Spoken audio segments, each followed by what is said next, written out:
Hello guys, mabilis lang ito. Meron dalawang bagong release na smartphones na identical sa specs. Ito ang Poco C65 at Tecno Spark 20 na ang gagawin natin pagkukumparahin natin mula sa packaging, aesthetics, specs at presyo. So mag-start tayo sa ganitong tanong. Number 1, pagbili mo, ano ang nasa loob ng box? Dito sa loob itong service cards. Sa Tecno itong phone case. Sa Poco ang cons, wala itong kasamang phone case. Sa pinakaloob ng box, itong USB cables na parehong Type-C. Itong SIM ejector. At ang huli, itong power brick. Ang pros, ang Spark 20 at Poco C65 parehong supported ng 18 watts. Pero ang cons, 10 watts lang ang nakalagay sa Poco na package charger. Unlike dito sa Tecno dahil supported ng 18 watts din ang nakalagay. So nag-charging speed test ako dito sa standard na 20%. Sa 10 watts charger ng Poco, na full ito ng 2 hours at 10 minutes. Sa Tecno naman, na full ito ng 1 hour at 19 minutes. So ang tanong natin sa packaging alin na mas sulit, syempre sagot ko dito yung Tecno kasi 18 watts package charger na, merong kasamang phone case at 30 months warranty pero 12 months naman sa Poco. Number 2, build quality / aesthetics. Sa back panel, brass textured ang nandito sa Spark 20. Frosted textured naman ang nasa Poco. Na ang pros, parehong di ganong kamagnet sa smudges at gasgas. Kung sa pagandahan ng back panel, para sa akin mas bet ko itong brass textured, mas hindi common. Sa camera modules, parehong nakaangat sa surface kaya essential ang phone case dito para di magasgas. Syempre linalapag-lapag mo kasi yan. Kaya cons ng Poco, wala kasi itong kasamang free case kaya dapat bago ka bumili, online man yon o physical store, samahan mo na rin ang phone case. Sa Tecno, yung design ng camera modules parang masyadong pinalaking iPhone. Sa Poco naman, parang Tecno common. Ako mas bet ko yung design ng Poco, hindi OA, para sa akin lang naman yun. Next, punta na tayo sa detail ng camera. Ang Tecno Spark 20 at Poco C65 ay parehong 50 megapixel. Sa Poco, meron secondary camera na 2 megapixel. AI lens lang ang nasa Tecno. Next, features or category ng camera.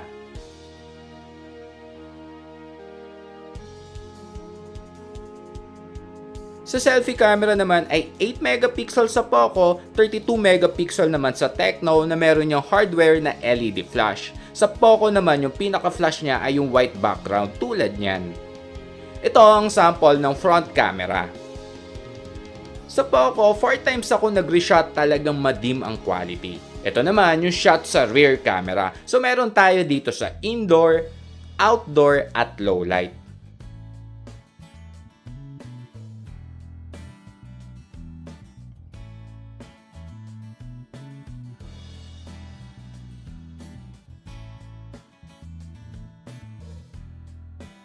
Sa video settings, ang meron lang dito ay 720p at 1080p na meron lang 30fps, wala nang iba. Nag-test din ako ng video stabilization, cons parehong di ko ramdam, maalog. Ito ang sample ng smartphone na meron stabilization para may comparison lang tayo.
Pero sa steady ay clear ang quality. Ang video zoom ng Poco ay 6 times, 10 times naman sa Tecno.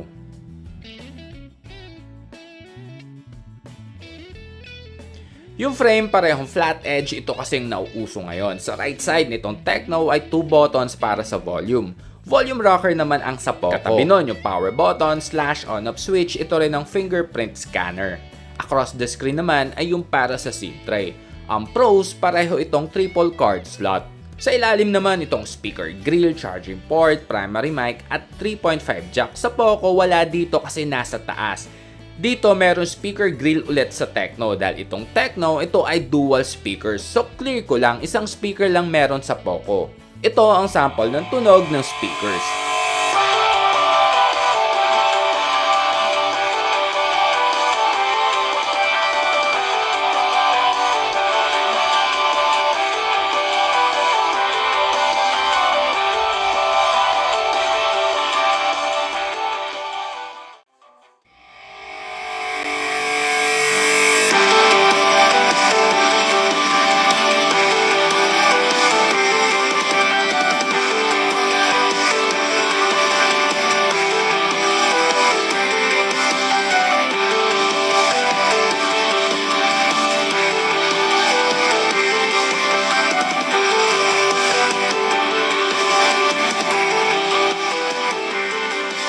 Napansin ko mas okay speaker quality ng Spark 20, mas richer yung mids at bass.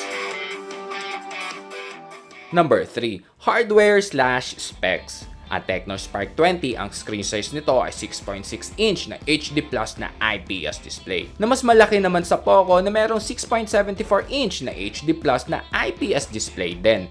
Ang cons, drop notch or dot notch lang ang nasa Poco. Pero ang pros, Corning Gorilla Glass ang nandito. Sa Tecno, nag-check ako online, wala akong makitang detail anong glass protection meron dito. Pero ang pros, bumawi ang Tecno kasi naka-punch hole display ang linagay dito. Sa screen, parehong makakapili ka mula sa 60 at 90Hz sa refresh rate. Itong Tecno at Poco, itong na-unbox natin, pareho itong 8256 na variant. SRP ng Poco ay 6,499 pesos, 5,399 pesos naman sa Tecno sa official store. Ang Tecno at Poco, ang chipset na nandito ay Helio G85 na parehong octa-core na parehong meron G52 sa GPU na ang performance scores ay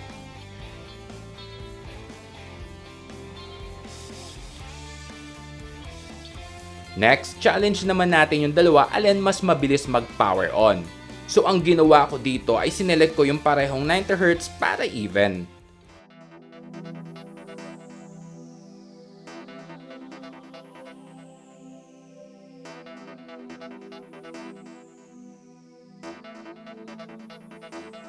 Next, alin mas mabilis mag-open ng apps.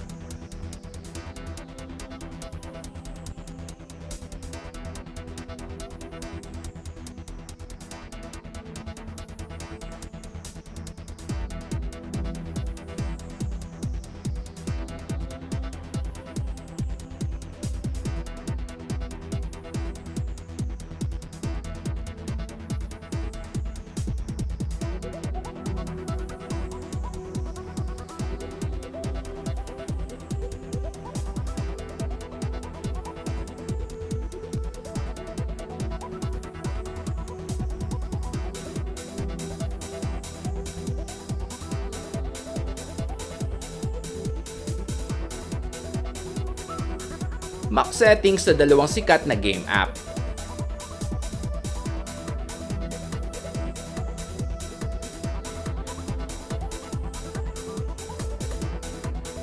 So guys, nag-game test na rin ako dito sa CODM. Bago mag-start, nag-check muna ako ng phone temperature ng dalawa. Nag-monitor din tayo ng battery. Ang pros, itong Tecno at Poco, playable or palag ito sa kahit anong settings.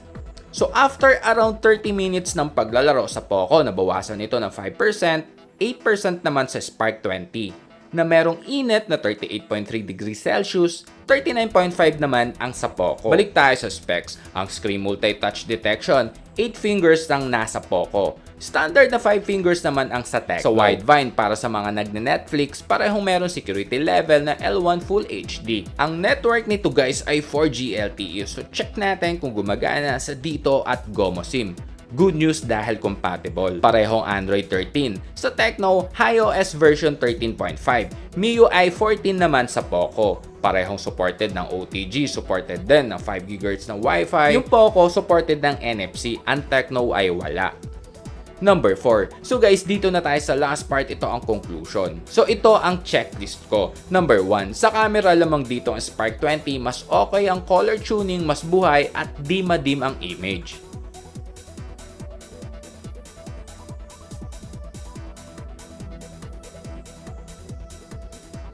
Number 2, chipset, lamang dito ang Poco via Antutu. Number 3, battery, pareho naman 5000 mAh, even naman talaga dapat, pero lamang dito yung Spark 20 dahil 18 watts na ang kasamang charger. Number 4, memory and storage, even tayo dito. Number 5, aesthetics, mas bet ko yung Spark 20. Pogi point sa akin yung brass textured sa back panel, para sa akin lang naman yung guys. Number 6, speaker, lamang dito yung Spark 20, mas louder. Number 7, luminous or saan mas brighter, lamang dito ang Tecno.